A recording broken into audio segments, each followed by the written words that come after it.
Hi, everybody, and welcome to today's podcast. Today, I'm going to be talking about how to make decisions quickly in your business. And this is a follow up to the previous podcast that I did on the loneliness of the entrepreneurship journey.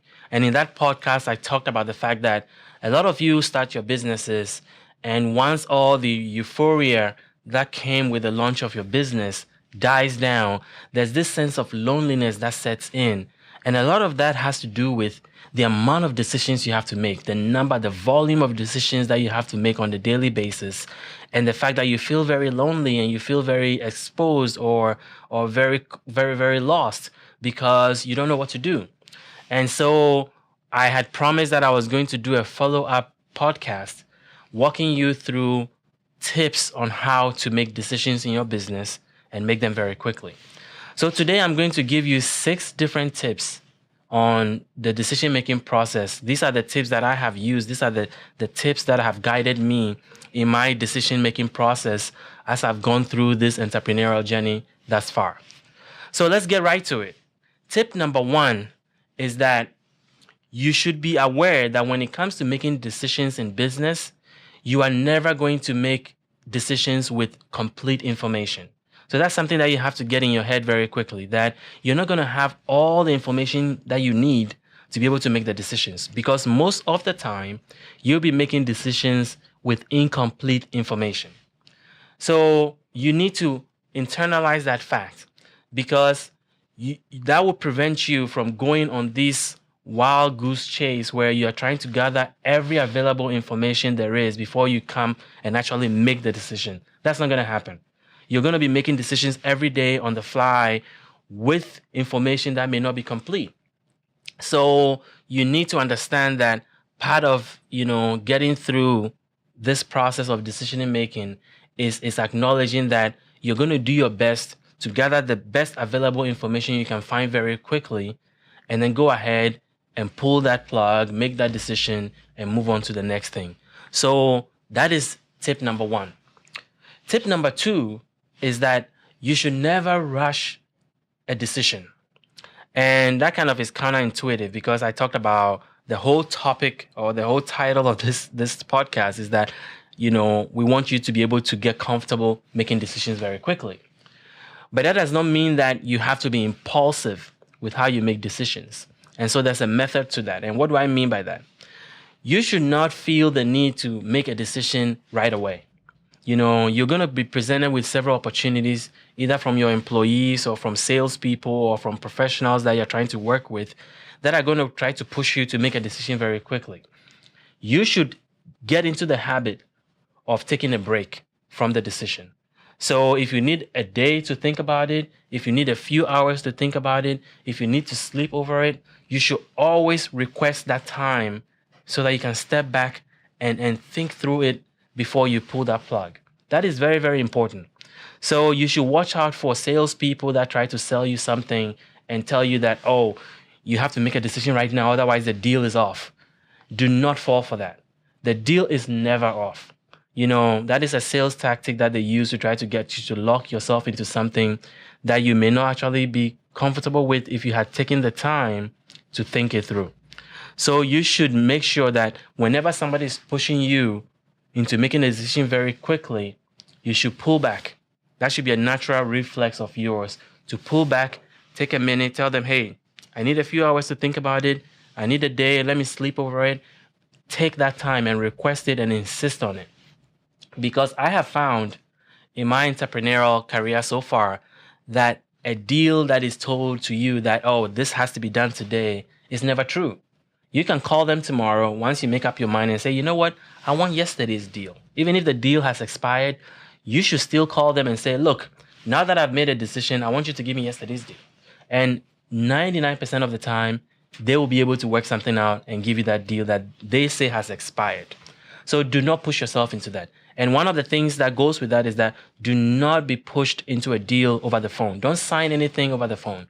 Every time somebody calls you and trying to sell you something quickly over the phone, tell them to send it to you in writing. That gives you a time to pause and compare what is on the market, research the competition, and make sure that you're getting yourself into a good deal. So it's very important. Do not rush into any decision. And for me, I always tell my employees when they come to me and say, oh, this has to be done or a decision has to be made. Your employees will come to you because they need you to make those tough decisions. But do not try to be the superhero who knows it all, who thinks that you can just impulsively tell them what the right answer is or give them the right solution or lead them down the right path. You should always take a step back. And it's okay to tell them that, look, give me a moment. Let me think about it. Come back later tomorrow morning or remind me tomorrow morning so that we can talk about this. Or let me sleep over it. Do not give your employees the impression that you are a superhero that has all the answers right away. Because what's going to happen is that you are going to do that and you're going to lead them down the wrong path. And then they will come back with results that is not what you want. And you would have wasted their time, wasted your time, and led your company down a path that is not ideal if you had taken the moment to think it through. So even with your employees, do not feel the need that you have to have the answers right away. Tell them, yes, thank you for bringing it up to me. Let me think about it. Give me a few hours. Give me a day. And get in the habit of doing that. So the third tip is about research.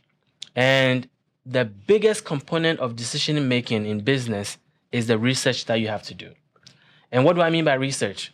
No matter what decision you have to make, especially if it has financial implications for your business, you should make sure that you are doing a very thorough research with the available time that you have. So let me give you an example. Let's say you have to hire a new bookkeeper. You have to make sure that you give yourself options. So, if you're drawing a blank about, okay, how do I hire a bookkeeper? Call entrepreneurs that you know. Call those people who've been there, done that. Ask them, how did they go about doing that? Or call, people that you know that are in the same space that you're in and find out what kind of bookkeeper are they using. If you're in a field that needs a specialized bookkeeper, somebody that has an in-depth knowledge of your industry, then you should go out there and talk to people who are already doing it to find out what they do. Because what you want to do is talk to a few bookkeepers, get a good sense of who they are before you hire them. So one of the rules that I always have is that always give yourself two options when possible. Do not hire a candidate that you interview. Do not just interview one person and hire them. Even if you are doing a job interview and you've seen a candidate and you know that this is the perfect fit, force yourself to do another interview so that you can have a point of comparison. So in everything that you do, even if the first attempt yields the best results or gives you that gut feeling that, you know what, this is the person for the job. This is the person for that particular position. This is the person I need to hire to do that bookkeeping or to do my HR or to build my application or to do my website. Always get a second opinion. Bring somebody else in and compare to that person. It forces you to go through the rigor of research and comparison so that not only are you comparing cost, but you're also comparing perspective and approaches. Because once you hire that person, sometimes it becomes very difficult to unwind that relationship, especially when you don't have time on your side. So always give yourself two options when it comes to some decision making. And on the very rare occasions, should you just go with one attempt, one candidate or one person or one company for a job, because that always leads you down a path where there's a lot of blindsidedness, there's a lot of blind vision, there's and you don't know what you don't know until you explore a lot of options and see what the market has to offer. So research is very important, but do not try to get into the mode where you're spending weeks and weeks and weeks and weeks researching something. And also there are some of you who get into the habit where you would have identified the two people that you want to choose from, and then tomorrow you come back and then you start the research again. So you open the whole can of worms again and then start over. Try to resist that urge, because that is a symptom of somebody that does not want to make a decision. That is a symptom of somebody that doesn't want to pull the plug or is afraid to make the decision. You have to, once you trust yourself enough to do the research, identify your two options, pull the plug on one of them. And how you decide between who to choose, sometimes it's just your gut feeling. How the person made you feel, whether you think you can work with that person, whether you think that person is a good fit for your company. All those things are going to come down to your gut feeling. So go with it and make a decision and move on. Do not get bogged down in endless research that is going to take you away from all the other things that you have to do. Because remember, the goal of this podcast and the goal of what we're trying to do here is to be able to get you the tools so that you can research, make decisions quickly, and move on. So that's tip number 3. Tip number 4, which kind of relates to tip number 3, is that you should accept the fact that in business, you're going to make mistakes. So when you're making business decisions, you should know that not all of them are going to be winners. You're going to make decisions that are going to be bad. You're going to make decisions that are going to cost you money. But that should not prevent you from making decisions in your business. That should not paralyze you to where you are so afraid of making a mistake that you don't make decisions. You are going to make decisions. I have made so many decisions that have gone wrong, so many mistakes in business. And you just get better at recovering from those mistakes. But you have to get to the point where you are making decisions knowing that some of them are going to go wrong and you're going to learn from it. So accept that in you, and that's going to be a huge relief for you, because as soon as you accept the fact that, number 1, you're going to make mistakes sometimes, and number 2, that it's going to be a learning opportunity for you, then it frees you up to be able to take the available information that you've been able to gather, make a decision, and move on.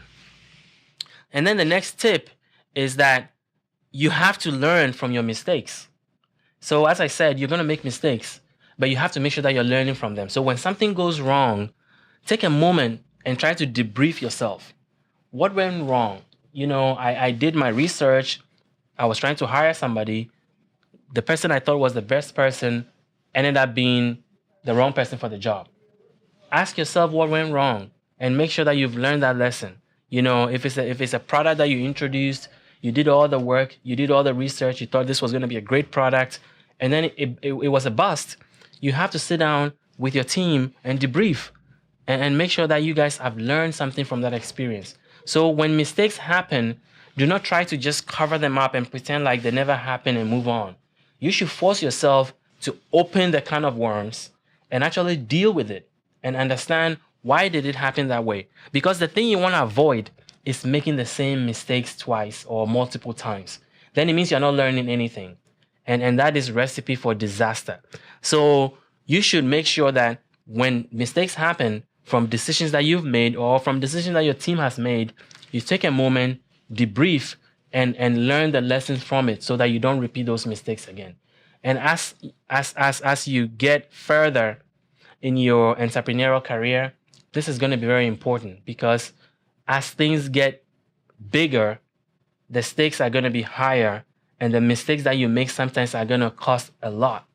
And so you don't want to end up making those mistakes multiple times. And tip number 5, which is a very, very important tip, has to do with getting help. Sometimes you may come to a juncture where there are a particular decision that you have to make you do not have the expertise for. Either because it's a new field that you're going into, or it's a specialized field that you need specialized help. Admit that fact and find the help. Look into your network or outside your network and find somebody that has experience in that area that can give you some ideas of how to go about it. And this happens mostly when it comes to legal, finance, taxation, HR. Do not feel like you have to know it all. Get specialized help from people who've been there and done that.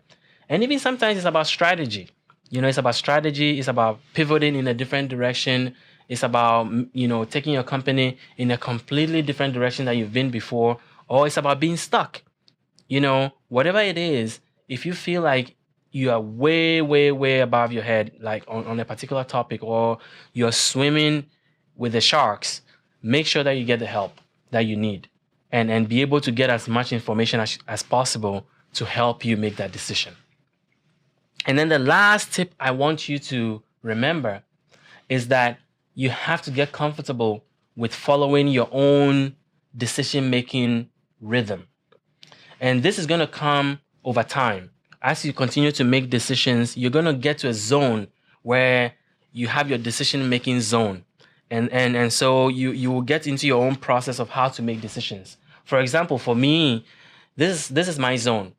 If I have to make a decision, I always know when I have exhausted my options in terms of if I've done enough research to make a decision. I get this freedom in me that tells me, okay, it's okay to go ahead and pull the plug. But whenever I'm rushing a decision, I get this knot in my stomach that it's kind of a psychological warning to me that no, you haven't exhausted the options yet. You have, this is not the right path. You haven't done the amount of research that is required to move on. And so whenever that happens, I stop. And then I make sure that I go get more information before I make the decision.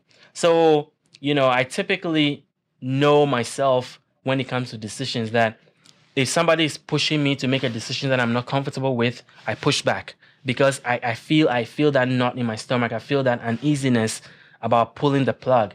And this happens mostly when people are trying to sell me something or trying to get me to sign on to something or trying to get me to take on an offer that I don't think is fair or take on a partner or, whatever it is. I know myself and I know my zone. And it also has to do with sometimes when I feel very, very confused, I need to take a break, and so I would just leave everything alone, let it sit, sleep over it, and come back and start over. So all these things have happened, and I've figured out my own zone of decision making, and it's as a result of having made so many decisions over the last year, 7, 8 years. And so that's going to come to you. And my advice to you is that once you find your zone, once you find your rhythm, once you find your mojo or whatever it is in decision making, you should trust that. You should trust your instincts. You should trust your guts because that is what experience gives you. So you cannot ignore your decision making zone or your decision making rhythm or your decision making mojo and go somewhere else because then you would have not learned from all the experience that you've gathered. So once you get to that point where you're getting into your own rhythm, you should listen to that because that's going to be your guiding principle in decision making. So that's the end of this podcast. I hope these tips are going to help you make decisions in your business. I don't think all 6 of them applies to every decision, but you can pull from, different tips when you're at a particular juncture where you feel like, no, I need help or I'm confused. You can look through these 6 tips and I'm positive that it will guide you as it has guided me over the last 8 years in business. So thank you very much for watching this podcast. As usual, I want you to subscribe to our channel for upcoming videos.